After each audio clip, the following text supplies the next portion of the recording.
Are you in good form? Of course you are. You're here, for God's sake. It is a delight to be back. 3 years since I've done this route, and that's kind of the way the tour goes. Not that I tour I wait 3 years. I'm not Kate Bush. I don't keep but the tours are now so long. They're like 2 years between different gigs. And so it's kind of like you come back to a place and you do get fidgety because there are performers. You get neurotic. Oh my God, will it have changed? Will it have moved on? Will they be expecting something different? This all got rammed home for me last year at the Edinburgh Festival. I went up to preview some new material and to see some other comics doing shows. And at lunchtime one day, I went into a restaurant and I said, I just want to get some lunch. And there's a young woman there, about 20 years old. And she said, of course, no problem. Here, sat me down, gave me a menu, and then walked away. And then turned back and went, I'm sorry. Are you Dara O'Briain? And I said, yes. Yes, I am. And she said, oh my God, I was such a huge fan of your comedy when I was a child. Thanks, pet. I feel a fucking $1 million now. I feel like the Chuckle Brothers is what I feel like now, right? But at least she remembered my name. There's a bloke who came across me recently in London, in Chiswick, where I live. And a bloke walks past me and does that whole recognition thing, that whole thing. And then in a really loud voice went, hello, Al Murray. And I'm quite narky as well, and I went, no, and your man brilliantly, instantly went, sorry, hello, pub landlord. Well done, you get that. Some crowds don't get that, don't get how great that is. Because I walked off at that point, which means to this day, that man is walking around going, yeah, I've met Al Murray, he's a dick. He won't even talk to you unless you address him in character. I don't know what the hell's wrong with that, right? Who do you think he is, Dame Edna Everett or something? Because I'm quite gregarious. You meet me out and about, I will talk to you, right? I didn't get into this job because I'm shy. I like meeting people. However, the camera phone thing, that does get a bit dull because people don't talk to you. They just go click, stand beside you and click, right? And I didn't work this hard to get to this place in my life to be one of those things at the beach, you know, like a picture of a cowboy with the face cut out. That's essentially, click, and then they walk away and you go, what am I, right? Or they give you the speech. Oh, I love the speech. Oh, geez, I love the speech. Oh, I've got to get a photograph. You don't got to get a photograph. My friends won't believe me.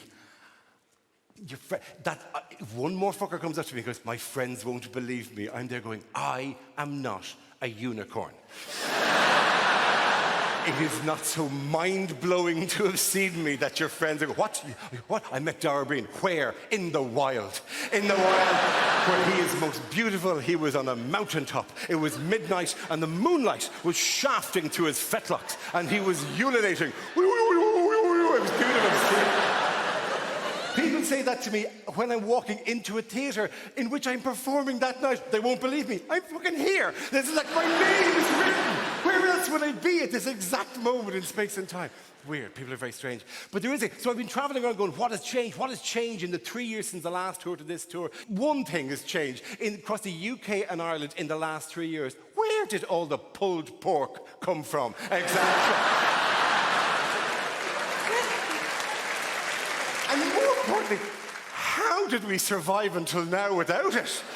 Every meal in every restaurant. You want a bit of pulled pork with that? I have a bit of pulled pork. We'll slide a bit of pulled pork into there, like whatever. It is a cheesecake. It has no use for pulled pork. You are patisserie Valerie. You do not need to get on the pulled pork train.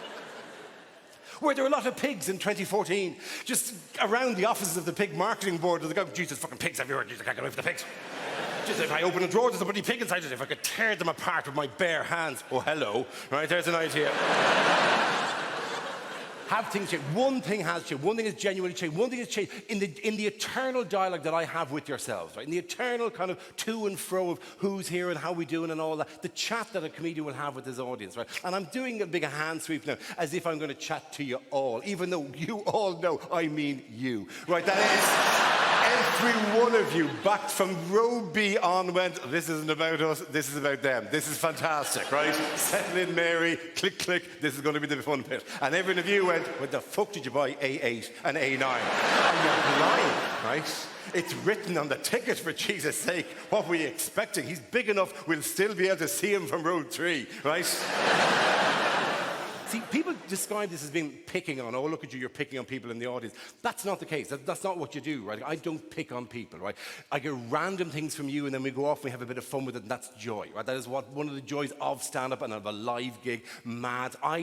They pick on you. Because I lift you up. I lift you up like Simba the lion cub, right? And I hold you up to them, right? And they judge you harshly sometimes, viciously, right? I go, oh, what do you do? And you go, well, I'm a nurse. I care for the... Oh, yay, huge round of applause. Oh, I work at a bank.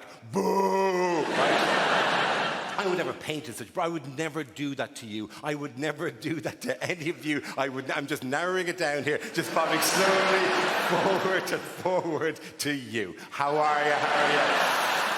You're there. You're like, literally... I could measure from here to here. You could not, you're like a bubble in a spirit level. You couldn't be more central. What's your name, champ? Tim. How are you, Tim? Tim, where are you from? I'm from New York. I live in New York. You live in New York, but you're not from New York, are you, Tim? No, you're not. How long have you been living in New York? 7 years. 7 years. Tim, you are not from New York. I think that is a point that I, on behalf of the people in New York, need to have beaten into you, Tim. Don't get coming over here, right?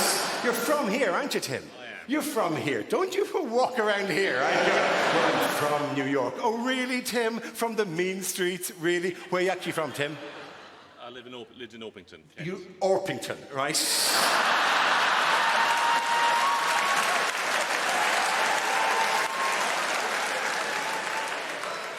In the Orpington ghettos, was it? What do you do, my friend? What do you do? I work in finance. You work in finance. So. I'm saying nothing, Tim. I've said nothing about it, right? I merely pointed out that they often make that response, and then you arrived like Exhibit A to step into the situation. Can I possibly illustrate that point, right? I work in finance. I am from New York. No, right? Do you work in finance in New York? I do, yes. You do indeed. What kind of finance? You moving money around and walking away, my friend? What are you doing with the finance? The normal finance function. That's you just shifting shit around from one client to another. I know it's done click, but nonetheless, the visual image of you doing this. That's the kind of thing. You're just moving it from here to here. Exactly. Who's trying to keep up with you as you're moving around from here to here? Who are you trying to keep moving ahead of? Anybody else. Anybody else. Fuck me. You're going to Tim, yes. You're not Tim, because you've been found out tonight, haven't you? You're slightly worried, Tim, that you're the feature of a sting operation of some description here. You've suddenly gone very fucking cagey with the answers. A minute ago, it was all... I'm Tim of New York, and my lifestyle is incredible, and now it's fuck me. The questioning is getting a little bit too close to actually what I do here, right? Tim, this is not an elaborate sting operation. I am not an undercover. This is not... 20 years ago, I didn't get, like, in the police academy, they didn't go, right, we got a long operation for you, right? We need you to go deep undercover as a stand-up comedian. Work your way slowly up to the clubs, right? First of all, and then transfer across to the UK, right? Then maybe get a few mid-level television shows, get something like a regular panel show, do a few Edinburghs, tour up to the point where you get selling DVDs and you're going to attract a big crowd, right? Then one night in the Apollo, a man called Tim, who was suspiciously received tickets but didn't think to question, why, yes, have I won 2 tickets and a flight to London? That's fantastic. I'd love to go, right? Nothing could possibly go wrong. Well, tonight, Tim, you've been found out, right? Yeah. What's your name, champ? Other man on this side of the divide. Rob. Rob? Yep. How are you, Rob? Where are you from, Rob? Vancouver. Vancouver?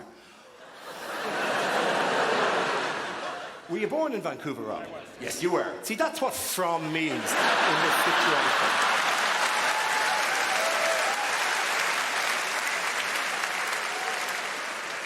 Do you want to know what would happen to me if I went back to Dublin and said, I'm from London? Jesus Christ. Imagine what would happen to me, right? I'd be hanging from a pole outside to warn other ships as they arrived in, like as they were like a...